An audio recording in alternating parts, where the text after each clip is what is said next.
예수님은 누구이신가요? 예수님은 어떤 분이신가요?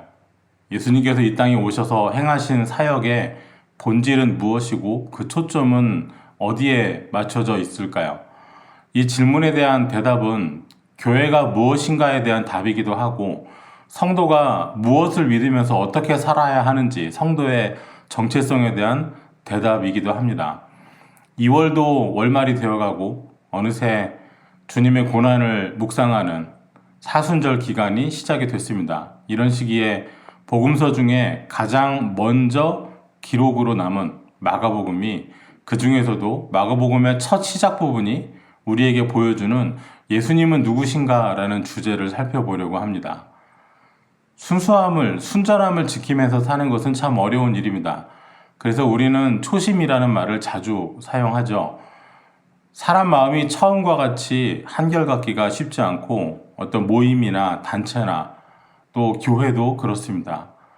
교회는 완전한 사람들의 모임이 아닙니다. 연약한 사람들, 부족한 사람들이 우리에게는 주님의 도우심이 반드시 있어야 함을 알기에 믿고 경배하려 모여있는 곳이 교회입니다. 교회도 세상에 세워져 있기 때문에 세상의 물결을 벗어나기가 어렵습니다. 세상의 흐름에 올라타고 떠내려가고 본질과 사명을 놓쳐버리는 일이 그래서 종종 일어납니다. 교회가 순수함을 잃지 않으려면 예수님이 누구신가라는 질문 앞에 서야 합니다. 성도가 성도다운 삶을 유지하려면 끝까지 신앙의 길을 잘 달려가려면 나에게 예수님은 누구신가라는 질문을 품어야 합니다. 마가복음은 크게 전반부와 후반부로 나눌 수 있는데요. 전반부는 갈릴리 호수를 중심으로 한 예수님의 사역을, 후반부는 예수님의 고난을 기록을 하고 있습니다. 전반부, 그 중에서도 1장에서 3장 초반까지는 주님께서 행하신 이적 사건들이 집중되어 있습니다. 질병을 고치시고 귀신을 쫓으시는 이적들은 예수님의 권능을 드러냅니다. 그리고 이 사건을 읽는 사람들로 하여금 예수님이 누구이신가를 생각하게 합니다. 오늘 본문은 1장에서도 가버나움에서 일어난 사건입니다. 가버나움은 갈릴리 호수 북쪽에 있는 성읍이었습니다. 예수님께서 활동하신 중심지였습니다. 가버나움에는 로마 군대가 주둔해 있었고요. 그렇기 때문에 세금을 모으는 세관도 있었습니다. 거기서 일하던 제자가 바로 세리 마태입니다. 그리고 가버나움에는 베드로의 집이 있었습니다. 예수님께서 베드로의 집을 방문하셨습니다. 베드로와 안드레 형제가 함께 사는 집입니다. 얼마 전에 함께 제자로 부름을 받은 야고보와 요한도 함께 방문을 했습니다. 집안에는 베드로의 장모가 열병으로 누워 있었습니다. 이 열병은 단순한 감기 정도가 아니었습니다. 우리 읽은 본문은 마가복음이지만 같은 사건을 기록한 누가복음을 살펴보면 이 질병을 이해하는 데 도움이 됩니다. 예수께서 일어나 회당에서 나가사 시몬의 집에 들어가시니 시몬의 장모가 중한 열병을 앓고 있는지라 사람들이 그를 위하여 예수께 구하니. 마가복음의 기록과 차이점이 하나 있습니다. 마가복음에서는 그냥 열병인데요. 누가복음에서는 중한 열병입니다. 이 말이 별것 아닌 것 같아 보이는 차이지만 누가의 직업이 무엇이었는지 생각하면 가볍게 무시할 수 있는 차이는 아니게 됩니다. 누가는 의사였습니다. 의사 누가가 말하는 중한 질병은 며칠 열이 오르다가 잘 먹고 한 끼 잘하고 푹 쉬면 낫는 병이 아니었습니다. 좀처럼 낫지 않는 만성적인 열병인데요. 갈릴리 호수 주변에 있었던 풍토병이라고 합니다. 가버나움에 주둔한 로마 군대도 외국에서 온 군대이잖아요. 그래서 이 풍토병 때문에 상당히 고생을 많이 했다고 합니다. 그래서 당시 사람들 중에서는 이 열병이 악한 영에 의해서 걸린다고 생각을 하기도 했었습니다. 그만큼 한 번 걸리면 낫기 어렵고 고통이 심했기 때문입니다. 30절에서는 시몬의 장모가 누워있는지라고 말을 합니다. 열이 나고 아프니까 당연히 누워있겠지가 아닙니다. 이 말씀은 병이 하루 이틀 된 것이 아니라 오랫동안 완료되지 않고 치유되지 않고 계속 진행 중인 것을 의미합니다. 사람들은 예수님께 이 여인의 질병에 대해서 말씀을 드렸습니다. 주님은 한시의 지체도 없이 그 손을 잡아서 일으키심으로 그 열병이 떠나갔습니다. 무슨 약을 지어서 먹인 것이 아니었습니다. 신체에 영향을 줄 만한 어떤 물리적인 행위가 있었던 것도 아닙니다.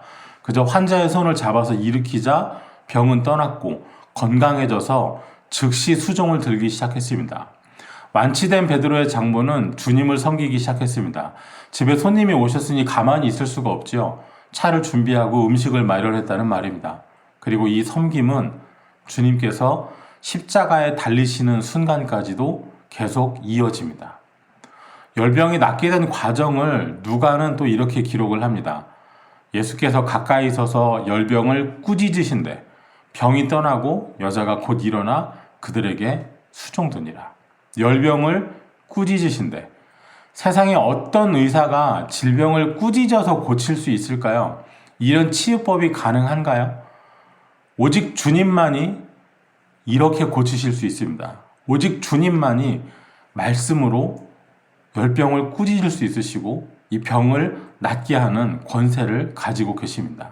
이것은 오직 하나님의 아들만이 소유하고 행할 수 있는 권능이었습니다. 이 사건은 나사렛 예수가 단지 요셉과 마리아의 아들이 아니라 하나님의 아들이시며 이 땅에 오신 그리스도이심을 보여주는 사건입니다. 이적을 통해서 예수께서 하나님의 아들이시라는 것을 보여주는 사건들이 연속해서 기록이 되어 있습니다. 베드로 집에 가시기 전에 예수님은 회당에 계셨습니다. 그날은 안식일이었는데요. 주님께서는 귀신 들린 사람을 거기서 고쳐주셨습니다.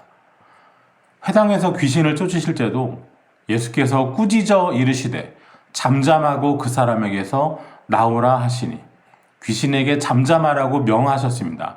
나오라고 하셨습니다. 꾸짖으셨습니다. 사람의 힘으로 어찌하지 못하던 귀신이 주님께서 꾸짖으시니 잠잠하였고 나오라 하시니 나왔습니다. 이 모습은 사람들에게 큰 놀라움을 줬습니다. 다 놀라 서로 물어 이르되 어찌미냐 권위 있는 새 교훈이로다.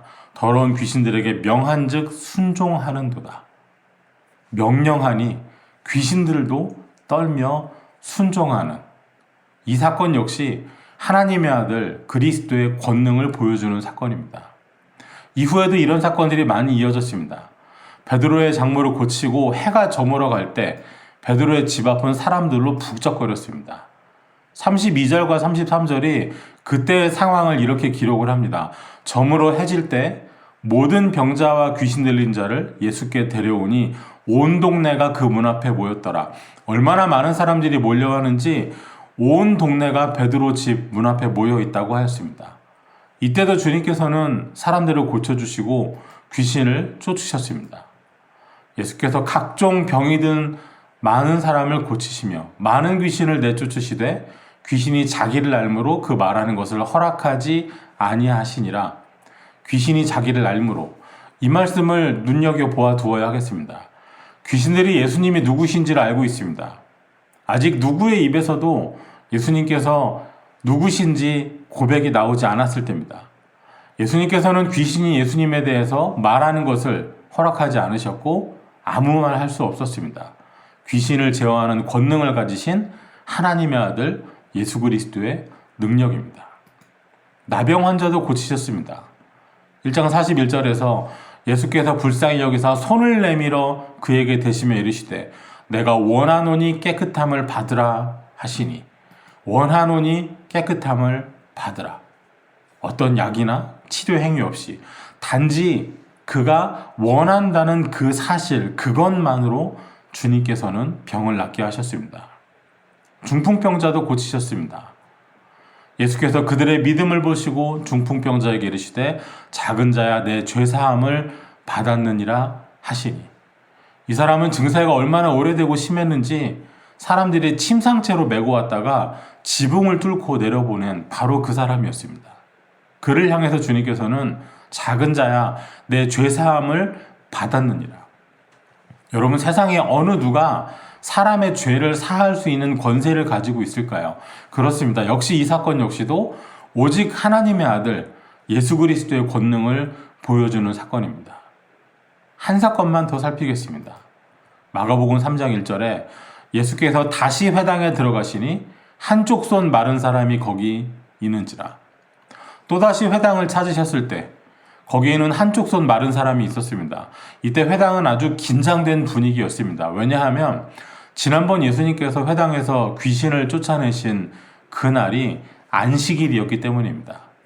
예수라 하는 이가 또 안식일에 사람을 고치는, 그러니까 안식일을 어기는 죄를 저지르면 그를 즉시 고발하려고 유대인들이, 그중에 바리새인들이 벼르고 있었습니다.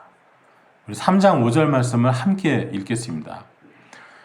그들의 마음이 완악함을 탄식하사 노하심으로 그들을 둘러보시고 그 사람에게 이르시되 내 손을 내밀라 하시니 내밀매 그 손이 회복되었더라. 단지 손을 내밀기만 했는데도 그 손이 회복됐습니다. 역시 안식일의 주인이신 하나님의 아들 예수 그리스도의 권능이었습니다. 손을 내밀기만 해도 병이 났습니다. 귀신을 나가기도 하시고 말 못하게도 하시고 꾸짖기도 하십니다. 심지어 질병도 꾸짖으셔서 낫게 하셨습니다. 오직 하나님의 아들, 하나님께로부터 오신 하나님의 독생자만이 하실 수 있는 사건들이었습니다. 하나님의 아들이신 예수님께서 하신 사역은 두 가지의 본질을 가지고 있습니다. 첫째는 매여있는 백성들을 풀어주시는 것입니다. 예수님의 관심은 고통받고 있는 사람들, 연약한 사람들에게 있었습니다. 예수님께서는 죄와 사망의 권세에 매여서 비참한 삶을 살아가던 사람들을 불쌍히 여기셨고 하나님의 아들의 말씀과 능력으로 그들을 치유하셨습니다. 예수님 사역의 본질은 악한 마귀의 권세와 죄와 사망에 매여서 종노릇하는 백성들을 풀어주는 데 있었습니다. 예수께서 공생애를 시작하실 때 회당에 들어가셔서 찾아서 읽으신 말씀도 예수님 사역의 본질을 나타냅니다. 주의 성령이 내게 임하셨으니 이는 가난한 자에게 복음을 전하게 하시려고 내게 기름을 부으시고 나를 보내사 포로된 자에게 자유를, 눈먼 자에게 다시 보게 함을 전파하며 눌린 자를 자유롭게 하고 주의 은혜의 해를 전파하게 하려 하심이라 하였더라. 오늘의 교회도 성도들도 예수께서 보이신 일들의 본질을 알고 힘써야 하겠습니다. 고통 가운데 있지만 스스로 헤어나오지 못하는 사람들, 도움이 필요한 사람들, 매여있는 사람들을 모른 채 해서는 안 되겠습니다. 교회가, 성도가 곤경에 처한 이웃을 돌아보고 병든 사람을 위해서 기도하고 죄와 사망에 매여있는 사람들에게 복음을 전해서 영원한 자유를 얻게 하는 일을 외면해서는 안 되겠습니다. 두 번째 예수님 사역의 본질은 회복에 있습니다. 베드로의 장모는 예수님의 능력으로 열병에서 놓이고 회복되자마자 곧바로 주님께 수종을 들었습니다. 단지 손님을 대접하기 위해 섬긴 것이 아니라 하나님의 아들을 섬기게 된 것입니다. 이 여인은 예수께서 갈릴리에 계실 때 따르던 섬기는 여인들의 일원이 됐습니다. 예수님께는 갈릴리 초기 사역부터 함께하고 따르면서 섬기던 여인들의 모임이 있었는데요. 그들은 자기들의 소유를 팔아서 주님의 사역을 도왔고 또 마지막 십자가에 달리시던 그 순간에도 그 곁을 떠나거나 도망치지 않고 십자가를 지켜보고 있었습니다. 병에서 회복되자마자 주님을 섬겼다는 사실은 예수님의 사역을 이해하는 데 아주 중요한 단서가 됩니다. 은혜를 받은 사람은 주님을 섬깁니다. 헌신합니다. 구원받은 사람은 하나님을 섬기고 하나님의 일에 헌신합니다. 끝까지 떠나지 아니하고 십자가를 바라보는 사람이 됩니다. 이것은 하나님의 아들이 주는 참되고 진정한 회복의 열매입니다. 오로지 하나님의 아들을 통해서만 이 회복이 주어질 수 있습니다. 예수님은 하나님과 사람 사이에 유일한 중보자이시죠. 주님으로 말미암지 않고서는 누구도 아버지 하나님께 나아갈 수가 없습니다. 다른 이로서는 구원받을 수가 없습니다. 오로지 우리가 구원받을 수 있는 이름은 오직 하나님의 아들 예수뿐입니다. 예수님으로 인해서 멀리 있던 우리가 그리스도 예수 안에서 그리스도의 피로 가까워졌습니다. 에베소서의 말씀대로 그는 우리의 화평이십니다. 중간에 막힌 담을 허물어 주셨습니다. 십자가를 통해서 한 몸으로 하나님과 화목하게 하셨습니다. 이 궁극적인 회복이 예수님 사역의 본질이었습니다. 하나님의 아들 예수 그리스도의 사역을 통하여서 하나님을 섬기게 되는 회복의 사건, 이것이 저와 여러분에게 일어난 일이고 또 우리가 앞으로 전해야 하는 복음입니다. 하나님의 아들 성자 예수님께서는 아버지의 이름으로 많은 일을 행하셨습니다. 표적을 보고 많은 사람들이 믿기를 원하신 것입니다. 예수 그리스도의 오심으로 이 땅에 고대하던 하나님의 나라가 시작되었음을 사람들이 알기를 원하셨고 또 믿기를 바라셨습니다. 하지만 사람들은 이적을 보고도 믿지 않았습니다. 수많은 이적을 보면서도 믿기는커녕 오히려 예수님을 죽이기로 작정한 사람들이 있었습니다. 죽은 나사로를 살리시는 부활의 이적을 보이셨을 때 그때 사람들이 어땠나요? 요한복음 11장 53절에서 이날부터는 그들이 예수를 죽이려고 모의하니라. 다시 살아난 나사로 때문에 많은 사람들이 예수님을 믿게 되자 후에는 나사로까지도 죽이려는 사람들이었습니다. 수많은 이적과 기사를 보면서도 하나님의 아들을 믿지 않는 바리새인 서기관들이 있었습니다. 그러면서도 주님을 향해서 당신이 정말 그리스도라면 표적을 보이라 요구하지요. 주님께서 무엇이라 대답하시던가요? 요나의 표적, 곧 십자가에 죽으시고 다시 사실 것 이외에는 더 이상 보일 것이 없다고 말씀하셨습니다. 수많은 이적을 보이셨으나 믿지 않는 이들을 향해서 주님께서 하시는 말씀은 참 서글픕니다. 요한복음 10장 38절에 내가 행하거든 나를 믿지 아니할지라도 그 일은 믿으라. 그러면 너희가 아버지께서 내 안에 계시고 내가 아버지 안에 있음을 깨달아 알리라 하시니. 보고도 믿지 않는 사람들이 많이 있었습니다. 중풍병자를 향해서 내 죄사함을 받았느니라 하셨을 때 서기관들은 신속모독이라고 하였습니다. 이 사람이 어찌 이렇게 말하는가? 신속모독이로다. 오직 하나님 한 분 외에는 누가 능히 죄를 사하겠느냐. 또 다시 안식일에서 회당에서 손 마른 사람을 고치셨을 때 바리새인들은 예수님을 죽일 마음을 먹었습니다. 바리새인들이 나가서 곧 헤롯 당과 함께 어떻게 하여 예수를 죽일까 의논하니라. 율법을 가장 많이 알고 또 권력을 독점한 헤롯 당 사람들은 예수님을 죽일 계획을 짜고 있었습니다. 그러나 귀신들도 예수님을 하나님의 아들이시라 부르짖고 있었습니다. 더러운 귀신들도 어느 때든지 예수를 보면 그 앞에 엎드려 부르짖어 이르되 당신은 하나님의 아들이니이다 하니. 정말로 슬프고도 어이없는 사건들입니다. 예수님께서 하나님의 아들이시라는 고백은 대체 언제나 나오는 것일까요? 마태복음 14장 33절에 배에 있는 사람들이 예수께 절하며 이르되 진실로 하나님의 아들이소로이다 하더라. 제자들이 예수님을 향해서 엎드려 절하며 진실로 당신은 하나님의 아들이십니다 이렇게 고백을 한 것은요, 오병이어의 이적이 있던 날 그날 밤에 갈릴리 바다에서 풍랑을 만나고 밤새 고난당했던 그때였습니다. 제자들은 물 위를 걸어오신 주님을 배웠을 때 그때서야 예수께 절하며 하나님의 아들이시라 고백하였습니다.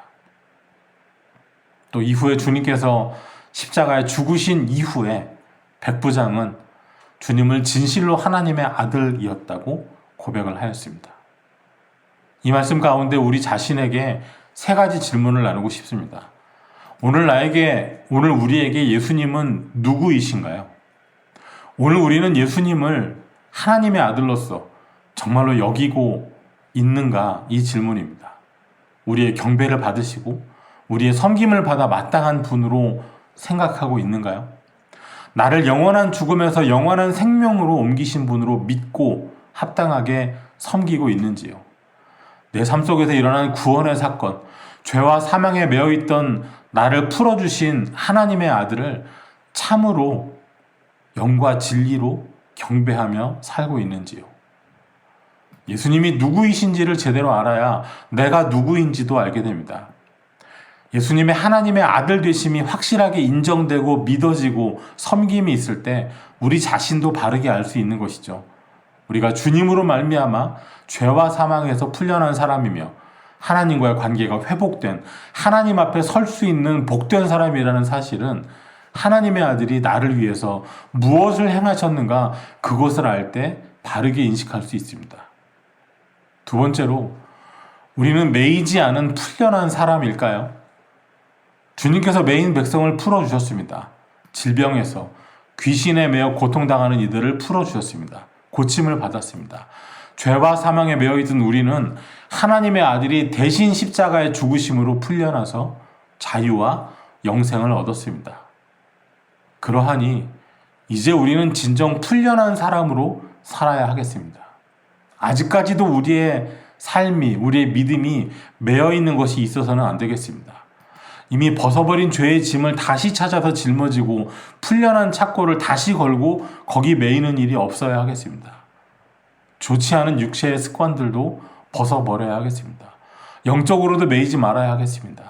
미움에 매이지 말고 원망에 매이지 말고 주님께서 자유하게 하신 사람답게 이 땅을 살아가야 하겠습니다. 마지막 세 번째로, 우리의 자리는 섬김의 자리인가 하는 질문입니다. 참된 회복은 섬김으로 이어졌습니다. 베드로의 장모는 회복 즉시 주님을 수종 들었습니다. 이 섬김은 십자가 앞으로까지 이어졌습니다.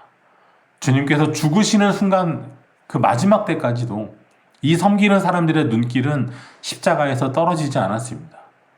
회복의 은혜를 받은 사람, 섬기는 사람으로 서시기 바랍니다.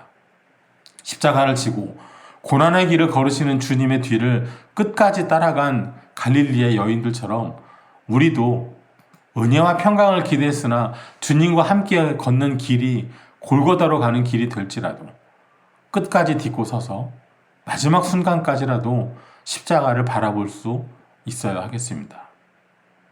오늘 저와 여러분의 매일의 삶에 하나님의 아들 예수 그리스도의 능력이 가득하기를 바랍니다.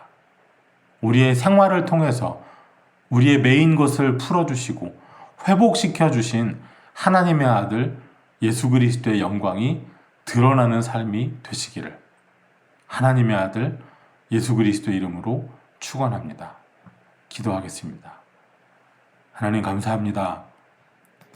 하나님의 아들 성자 예수 그리스도의 죽으심과 부활을 믿습니다.